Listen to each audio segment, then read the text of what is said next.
Sebenarnya kami bermula semuanya itu dari OSIS sendiri. Contohnya pada waktu saya jadi ketua OSIS kemarin itu, pada waktu aksen itu kan yang kemarin saya ceritakan, saya di anggaran itu dapat dana 12.500.000 ya, Mas Agung kan juga tahu. Tapi sama sekolah itu dipotong 2,5 juta. Lalu kami tanya, Pak kenapa kok dipotong 2,5 juta? Loh ini kan buat makan para pembina. Kamu nggak tahu kan, kamu kan belum merasakan jadi orang dewasa. Sekarang kan para pembina kan juga punya anak gini-gini lah. Saya tanya ke pembinanya, Pak apa benar Bapak minta uang untuk kegiatan ini. Oh enggak, saya enggak pernah minta. Nah, saya kembali lagi ke Wakaseknya Mas Agung. Lalu dipotong 500.000. Saat itu kita juga masih nggak terima, kenapa masih dipotong 500.000. Tapi ya udah, kita mengalah daripada nggak dapat apa-apa. Jadi pada waktu itu kita disuruh tanda tangan kwitansi 12.500.000, padahal kita cuma dapat 12 juta.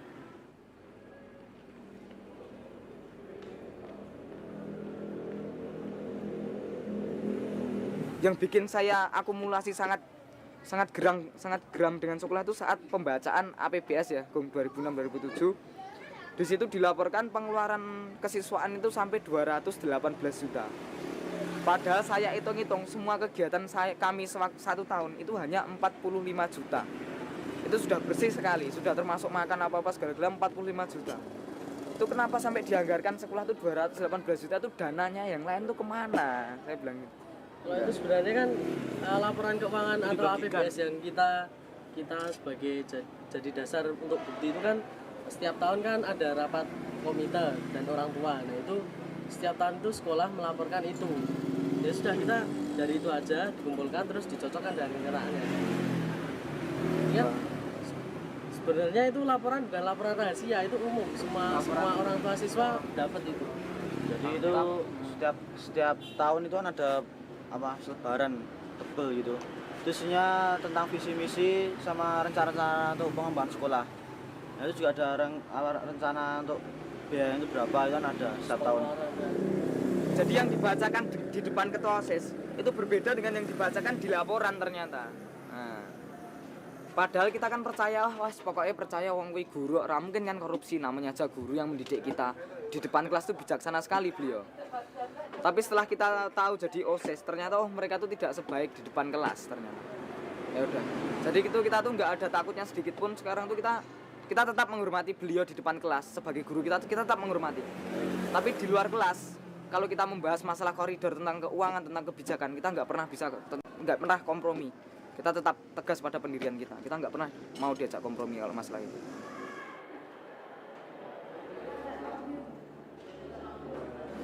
Akhirnya kita sepakat bentuk tim saat itu. Kita sepakat bentuk tim dengan anak-anak organisasi itu sendiri. Tadinya beranggotakan 5 orang.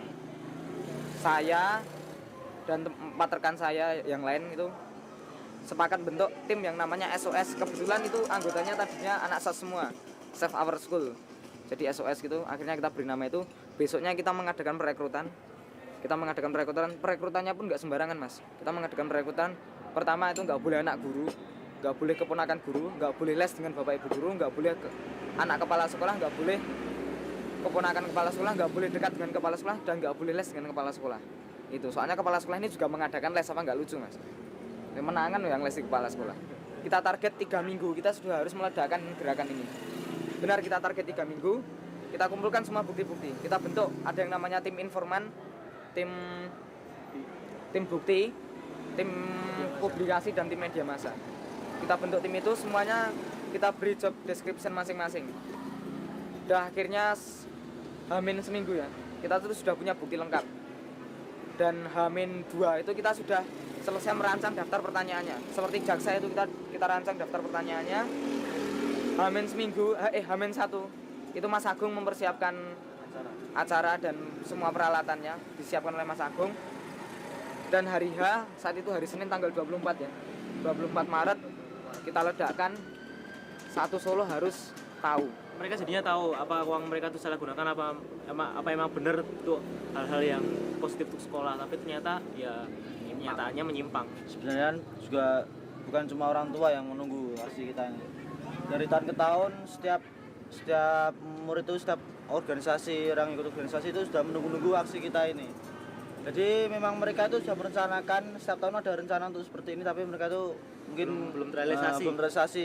Kurang-kurangnya bukti atau gimana, mereka kurang persiapan gitu. punya wacana gerakan seperti ini untuk meledakkan SMA 3 itu bukan hanya tahun kami ya, tahun Muklis ya. Tapi itu sudah 2 tahun di atas saya itu sudah ada gerakan seperti ini. Tapi kesalahan atasan kami itu harus izin dulu dengan pihak sekolah, pamit dulu. Kami mau mengadakan ini ya jelas terang-terangan langsung diancam mas saat itu. Ketua OSIS 1 tahun di atas saya itu langsung diancam saat itu. Kalau kamu sampai berani mengadakan demo di sekolah, kamu besok saya keluarkan. Bilang seperti itu. Jadi kemarin itu kami nggak mengadakan izin, guru-guru pun nggak tahu kalau kita tuh mau demo di SMA 3 itu nggak tahu. Siswa SMA 3 pun nggak tahu kalau kita mau mengadakan demo saat itu, nggak tahu.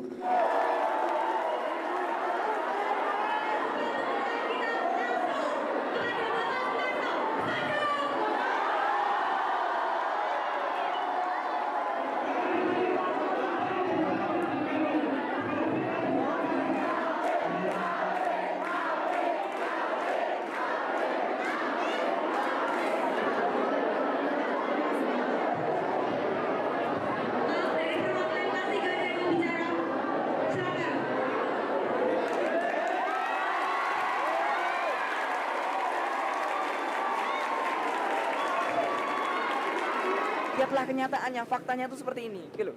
Jadi supaya mereka tuh tahu biar nggak hanya anak-anak organisasi yang memikirkan ini. Jadi mereka tuh biar tahu semua ini loh keadaannya SMA 3. Biar orang Solo tuh tahu anak-anak di SMA 3 tuh nggak main-main. Kita tuh butuh bantuan, tolonglah Pak.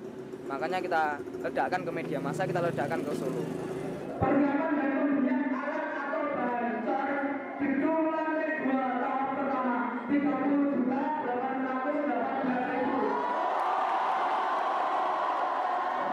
Terus terang aja, yang beli itu yang duduk dan merasa bisa ikuti.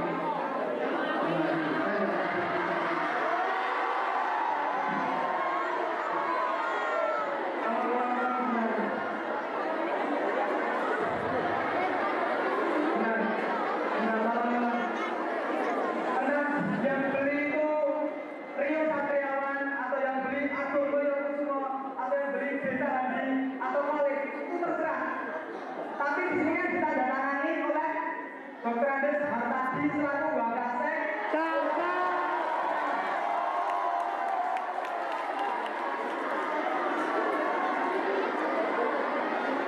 Kalau orang tua kita bersampaikan kita dengan bahkan malah kan nggak itu dengan berpikir uang aku bisa membayar SPP orang.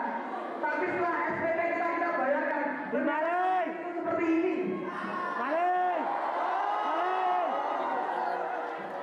Pada waktu Seninnya demo, kita Sabtu diajak ketemuan sama alumni. Jadi Seminggu itu ada, setelah demo. seminggu setelah demo kita diajak ketemuan sama alumni itu Tahun 86 sudah tua sudah. kita ada 5 orang ya. 5 orang. Ada 5 orang. Kita ngomong-ngomong sama alumni itu. Katanya alumni itu kok kamu berani-beraninya seperti itu sudah sistem di Indonesia. Kamu tuh jangan Katanya, main-main. Kamu jangan main-main, itu sudah sistem di Indonesia. Kalau kamu mau merubah percuma karena itu sudah sistem di Indonesia, katanya seperti itu. Sudah budaya. Terus kami juga bilang, oh makanya Indonesia sekarang tuh bisa bobrok seperti ini ya Pak ya, karena Sistem. orang-orangnya Indonesia 20 tahun ke atas di atas saya ini orangnya seperti anda ini, makanya Indonesia seperti ini sekarang. Nah terus Rio-nya bilang, ya mungkinlah Pak, Bapak bisa bilang, Rio yang bilang saat itu, mungkinlah Bapak bisa bilang itu sudah sistem. Tapi kan kita paling nggak lebih bagus Pak, kita sudah mulai mengadakan perubahan walaupun di sekitar kita dulu. Ini kertas-kertas bukti kita semua selama 3 tahun itu. Kita cuma modalnya cuma ini. Bayangkan sekarang untuk kegiatan kegiatan pelajar atau kesiswaan itu sampai 218 juta. Padahal kami hitung-hitung itu hanya sampai 45 juta. Dan ini kan semuanya keluarnya lewat posnya ketua OSIS semua ya. Lewat pos OSIS semua ini keluar. Seperti kemah, pentas seni, apa-apa ini semuanya lewat pos OSIS semua. Jadi yang megang uang itu ketua OSIS. Tapi kok dilaporkan sampai 218. Pengadaan peralatan multimedia menggelar olahraga. Itu multimedianya tuh ruangnya tuh sampai sekarang nggak ada. Itu kok sampai ada pengadaan peralatan.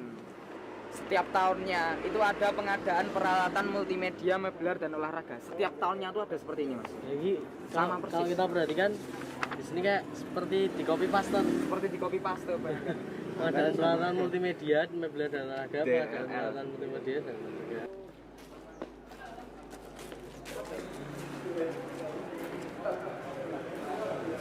Membangun 0 sampai 67% aja. 67% itu menghabiskan dana sekian.